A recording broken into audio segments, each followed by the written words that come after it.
Hello students, next topic is organ system. So we will study about the organ system. All the organs in an organ system work in a coordinated manner to perform a particular function. Means सारे organs ਜਿਹੜੇ ਆ ਉਹ all the organs in an organ system मतलब कि जिन्ने भी organs ने ਇਹ ਸਾਰੇ organ system ਦੇ ਵਿੱਚ वर्क इन कोआर्डीनेटेड मैनर मतलब कि आपस ਵਿੱਚ ਇਕੱਠੇ ਹੋ ਕੇ ਕੰਮ ਕਰਦੇ ਆ आपस ਵਿੱਚ ਇਕੱਠੇ ਹੋ ਕੇ ਕੰਮ ਕਰਦੇ ਆ to perform a particular function मतलब कि एक ਜਿਹੜਾ फंक्शन उन्होंने करना आ ਉਹਨੂੰ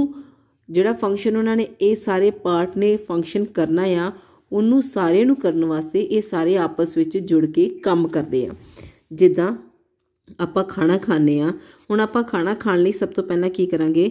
ਆਪਣੀਆਂ ਅੱਖਾਂ ਨਾਲ ਵੇਖਦੇ ਆ ਕਿ ਕਿਹੜੀ ਚੀਜ਼ ਸਾਡੇ ਅੱਗੇ ਪਈ ਹੈ ਫਿਰ ਆਪਣੇ ਹੱਥਾਂ ਨਾਲ ਚੁੱਕ ਕੇ ਉਸ ਚੀਜ਼ ਨੂੰ ਆਪਣੇ ਮੂੰਹ ਵਿੱਚ ਪਾਉਂਦੇ ਆ ਸੋ ਜਦੋਂ ਆਪਾਂ ਮੂੰਹ ਵਿੱਚ ਪਾਉਂਦੇ ਆ ਉਹਨੂੰ ਟੰਗ ਦੇ ਨਾਲ ਟੇਸਟ ਵੀ ਕਰਦੇ ਆ ਪਲੱਸ ਦੰਦਾਂ ਦੇ ਨਾਲ ਚਿੱਥ ਦੇ ਦਿੰਦੇ ਆ ਸੋ ਇਹ ਚੀਜ਼ਾਂ ਜਿਹੜੀਆਂ ਨੇ ਉਹ ਸਾਰੀਆਂ ਆਪਸ ਵਿੱਚ ਇਕੱਠੀਆਂ ਹੋ ਕੇ ਕੰਮ ਕਰਦੀਆਂ ਨੇ ਫਿਰ ਹੀ ਸਾਨੂੰ ਜਿਹੜਾ ਭੋਜਨ ਜਿਹੜਾ ਸਾਡੇ ਸਟਮਕ ਵਿੱਚ ਜਾਂਦਾ ਆ ਇਸੇ ਤਰ੍ਹਾਂ ਹੀ ਜਿਹੜਾ ਮਤਲਬ ਕਿ ਆਰਗਨਸ ਨੇ ਜਿਹੜੇ ਡਿਫਰੈਂਟ ਆਰਗਨਸ ਨੇ ਜਿਵੇਂ ਸਟਮਕ ਆ ब्रेन आ लंग्स आ ये सारे डिफरेंट ऑर्गन्स ने ये इकट्ठे होके काम करते हैं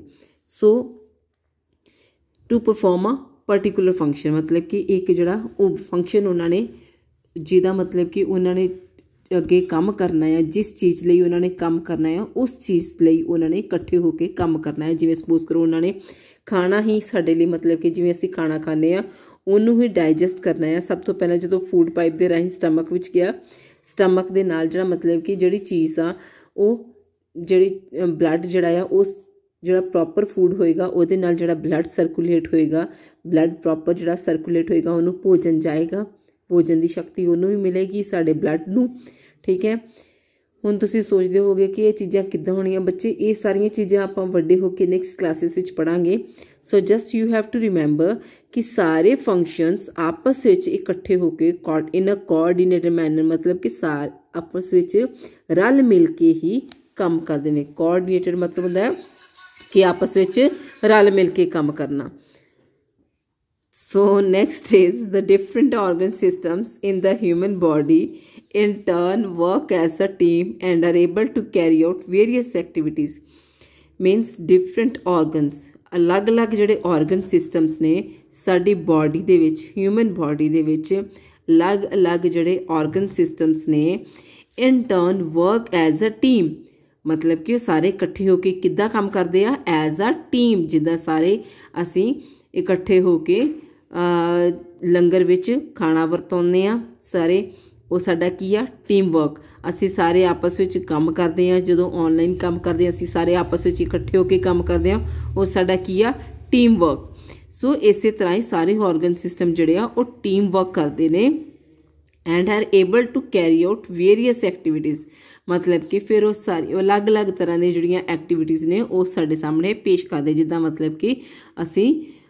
ਖਾਣਾ ਖਾਧਾ ਉਹਦੀ ਸਾਹ ਲੈ ਰਹੇ ਹਾਂ ਉਹਦੀ ਫਿਰ ਜਦੋਂ ਆਪਾਂ ਟਾਇਲਟ ਜਾਂਦੇ ਹਾਂ ਉਹਦੀ ਉਹ ਸਾਰੇ ਸਿਸਟਮ ਜਿਹੜੇ ਆ ਉਹ ਅਲੱਗ-ਅਲੱਗ ਇਕੱਠੇ ਹੋ ਕੇ ਕੈਰੀ ਕੰਮ ਕਰਦੇ ਨੇ ਜਿਹਦੇ ਨਾਲ ਸਾਡੇ ਸਾਰੇ ਸਰੀਰ ਨੂੰ ਸਾਡਾ ਸਾਰਾ ਸਰੀਰ ਫੰਕਸ਼ਨ ਕਰਦਾ ਆ ਕੰਮ ਕਰਦਾ ਆ just we are the machines ਅਸੀਂ ਇੱਕ ਮਸ਼ੀਨ ਆ ਜਿਹਦੇ ਨਾਲ ਮਤਲਬ ਕਿ ਜਿਸ ਤਰ੍ਹਾਂ ਅਸੀਂ ਕੰਮ ਕਰ ਰਹੇ ਹਾਂ ਸੋ ਨੈਕਸਟ ਇਜ਼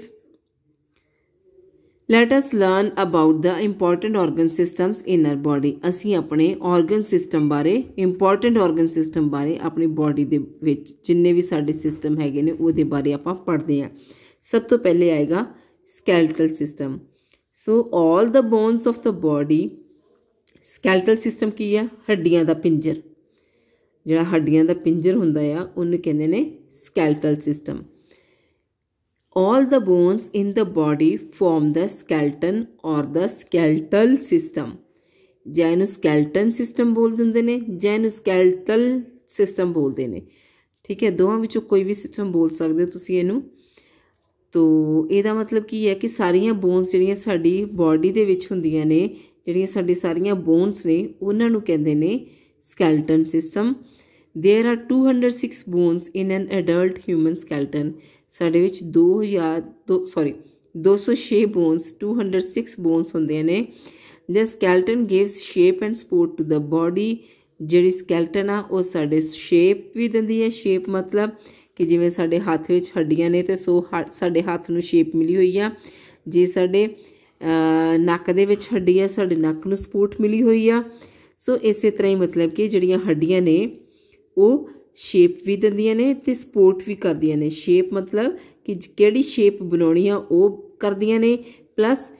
ਸਪੋਰਟ ਵੀ ਕਰ ਰਹੀਆਂ ਨੇ ਉਸ ਚੀਜ਼ ਨੂੰ। ਉਹ ਇੱਦਾਂ ਨਹੀਂ ਆ ਕਿ ਵੀ ਹਾਂ ਜਿੱਧਰ ਨੂੰ ਮਰਜ਼ੀ ਘੁਮਾ ਲਓ, ਇੱਦਾਂ ਦਾ ਨਹੀਂ ਆ। ਸੋ ਉਹਨੂੰ ਸਪੋਰਟ ਮਿਲ ਜਾਂਦੀ ਹੈ। ਇੱਕ ਮੈਂ ਹੁਣੇ ਤੁਹਾਨੂੰ ਵੀਡੀਓ ਭੇਜੀ ਸੀਗੀ YouTube ਲਿੰਕ ਤੋਂ,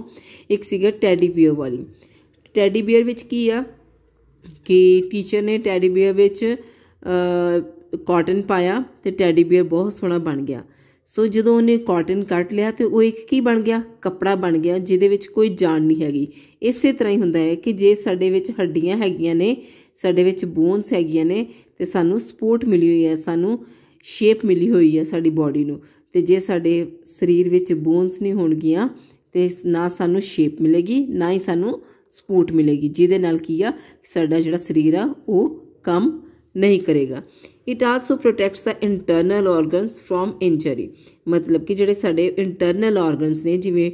ਬ੍ਰੇਨਸ ਆ, ਹਾਰਟ ਹੈ, ਠੀਕ ਹੈ, ਸਟਮਕ ਆ, these all are the internal organs that are protected by the skeleton system। skeleton system ਜਿਹੜਾ ਆ ਉਹਨੇ ਸਾਡੇ ਇੰਟਰਨਲ ਔਰਗਨਸ ਨੂੰ ਪ੍ਰੋਟੈਕਟ ਕਰਕੇ ਰੱਖਿਆ ਆ ਕਿ ਕਿਤੇ ਇੰਜਰੀ ਨਾ ਕੋਈ ਹੋ ਜਾਵੇ, ਕਿਤੇ ਕੋਈ ਸੱਟ ਨਾ ਲੱਗ ਜਾਵੇ। ਜਦੋਂ ਕੋਈ ਛੋਟਾ ਜਿਹਾ ਬੱਚਾ ਡਿੱਗਦਾ ਆ, ਮੈਂ ਤੁਹਾਨੂੰ ਐਗਜ਼ਾਮਪਲ ਪਹਿਲਾਂ ਵੀ ਦਿੱਤੀ ਸੀ ਕਿ ਜਦੋਂ ਕੋਈ ਛੋਟਾ ਜਿਹਾ ਬੱਚਾ ਆਪਣੇ ਬੈੱਡ ਤੋਂ ਡਿੱਗ ਜਾਂਦਾ ਆ ਜਾਂ ਉੱਦਾਂ ਹੀ ਜਾਂਦੇ ਜਾਂਦੇ ਡਿੱਗ ਜਾਂਦਾ ਆ, ਉਹਦੇ ਸੱਟ ਲੱਗ ਜਾਂਦੀ ਹੈ ਸਿਰ ਦੇ ਵਿੱਚ, ਪਰ ਉਹਦੇ ਖੂਨ ਨਹੀਂ ਵਗਦਾ, ਠੀਕ ਹੈ। ਆਪਾਂ ਸੋਚਦੇ ਹਾਂ ਕਿ ਉਹਦੇ ਪੀੜ ਹੁੰਦੀ ਆ, ਜਿੱਦਾਂ ਸਾਡੇ ਵੀ ਕਿਤੇ ਸੱਟ ਲੱਗ ਜਾਂਦੀ ਹੈ ਜਾਂ ਟੂਟੀ ਵੱਜ ਜਾਂਦੀ ਹੈ ਜਾਂ ਬੈਂਚ ਵੱਜ ਜਾਂਦਾ ਹੈ ਜਾਂ ਦਰਵਾਜ਼ਾ ਵੱਜ ਜਾਂਦਾ ਆ, ਐਨੀਥਿੰਗ ਕੁਛ ਵੀ ਜੇ ਕਿ ਸਾਡੇ ਸਿਰ ਦੇ ਨਾਲ ਹਰਟ ਕਰਦਾ ਆ ਤੇ ਸਾਨੂੰ ਕੀ ਹੁੰਦਾ ਹੈ, ਨੁਕਸਾਨ ਹੁੰਦਾ ਹੈ ਕਿ ਸਾਡੇ ਪੀੜ ਹੋਣੀ ਸ਼ੁਰੂ ਹੋ ਜਾਂਦੀ ਆ। ਬਟ ਸਾਡੀ ਜਿਹੜੀ ਅੱਗੇ ਬ੍ਰੇਨ ਆ ਉਹ ਬਚੀ ਰਹਿੰਦੀ ਆ। ਉਹ ਸਾਡੇ ਕੀ ਹੁੰਦਾ ਹੈ ਕਿ ਸਾਡੇ ਹੱਡੀ ਨੂੰ ਜਾ ਕੇ ਮਾੜਾ ਜਿਹਾ ਟੱਚ ਕਰਦਾ ਆ, ਜਿਹਦੇ ਨਾਲ ਕੀ ਹੈ ਕਿ ਸਾਨੂੰ ਦਰਦ ਮਹਿਸੂਸ ਹੁੰਦੀ ਆ, ਪਰ ਸਾਡੀ ਬ੍ਰੇਨ ਜਿਹੜੀ ਆ ਉਹ ਪ੍ਰੋਟੈਕਟ ਰਹਿੰਦੀ ਆ। Why? Because of the bones. Bones ਦੀ ਹੈਲਪ ਕਰਕੇ ਸਾਡੀ ਜਿਹੜੀ ਬ੍ਰੇਨ ਹੈ, ਇੰਟਰਨਲ ਬ੍ਰੇਨ ਆ ਜਿਹੜੀ, ਉਹ ਪ੍ਰੋਟੈਕਟ ਰਹਿੰਦੀ ਆ ਕਿ ਉਹਨੂੰ ਕੋਈ ਇੰਜਰੀ ਨਹੀਂ ਆਉਂਦੀ, ਉਹਨੂੰ ਕੋਈ ਨੁਕਸਾਨ ਨਹੀਂ ਹੁੰਦਾ ਅੰਦਰ।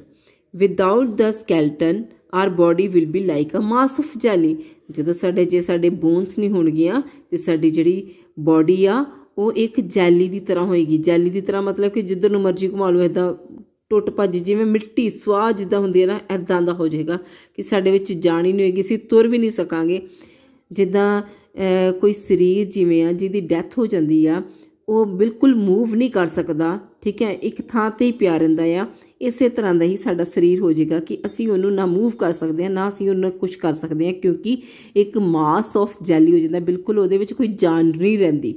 ਠੀਕ ਹੈ। ਸੋ ਇਸ ਕਰਕੇ ਜਿਹੜੀਆਂ ਬੋਨਸ ਨੇ that are very important. Bonus ਜਿਹੜੀਆਂ ਨੇ ਉਹ ਸਾਡੀਆਂ ਬਹੁਤ ਹੀ ਇੰਪੋਰਟੈਂਟ ਨੇ, ਇਹ ਸਾਨੂੰ ਸ਼ੇਪ ਦਿੰਦੀਆਂ ਤੇ ਸਾਨੂੰ ਸਪੋਰਟ ਕਰਦੀਆਂ ਨੇ।